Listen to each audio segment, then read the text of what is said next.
Letter 11. To Thomas Pennant, Esquire. Selborne, September 9, 1767. It will not be without impatience that I shall wait for your thoughts with regard to the falco. As to its weight, breadth, etc., I wish I had set them down at the time, but, to the best of my remembrance, it weighed 2 pounds and 8 ounces, and measured, from wing to wing, 38 inches. Its cere and feet were yellow, and the circle of its eyelids bright yellow. As it had been killed some days, and the eyes were sunk, I could make no good observation on the colour of the pupils and the irids.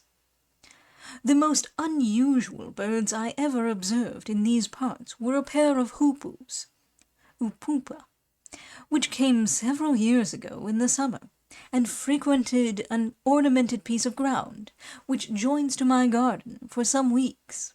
They used to march about in a stately manner, feeding in the walks many times in the day, and seemed disposed to breed in my outlet, but were frightened and persecuted by idle boys, who would never let them be at rest.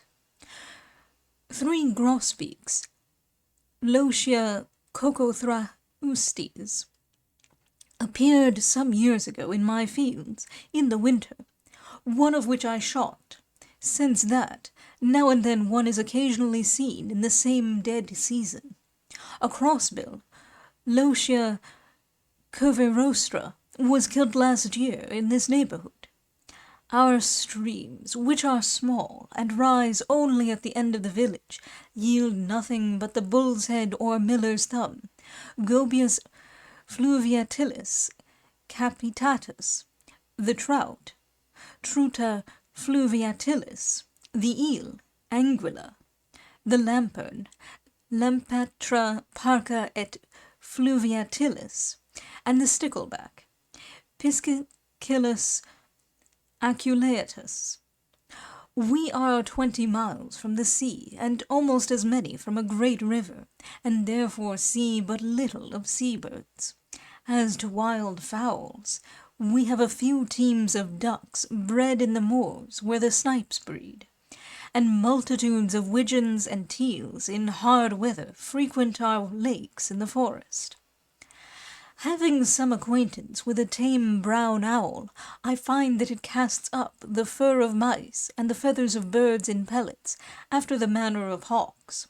When full, like a dog, it hides what it cannot eat.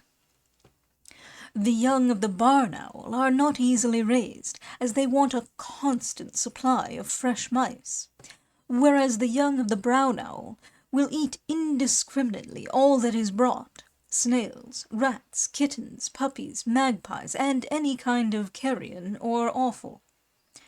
The house martins have eggs still, and squab young. The last swift I observed was about the 21st of August. It was a straggler.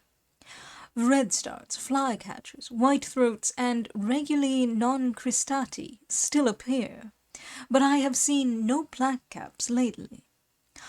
I forgot to mention that I once saw, in Christchurch College Quadrangle in Oxford, on a very sunny warm morning, a house martin flying about and settling on the parapet, so late as the 20th of November.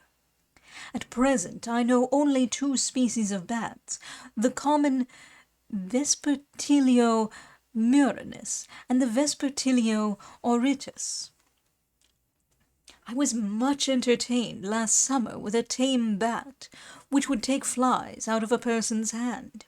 If you gave it anything to eat, it brought its wings round before the mouth, hovering and hiding its head in the manner of birds of prey when they feed. The adroitness it showed in shearing off the wings of the flies, which were always rejected, was worthy of observation, and pleased me much.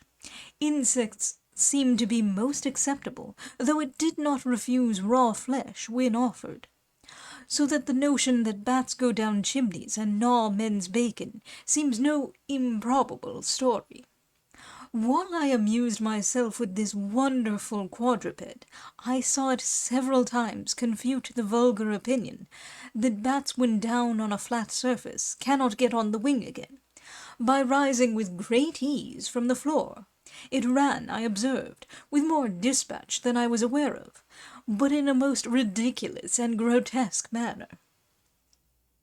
Bats drink on the wing, like swallows, by sipping the surface, as they play over pools and streams.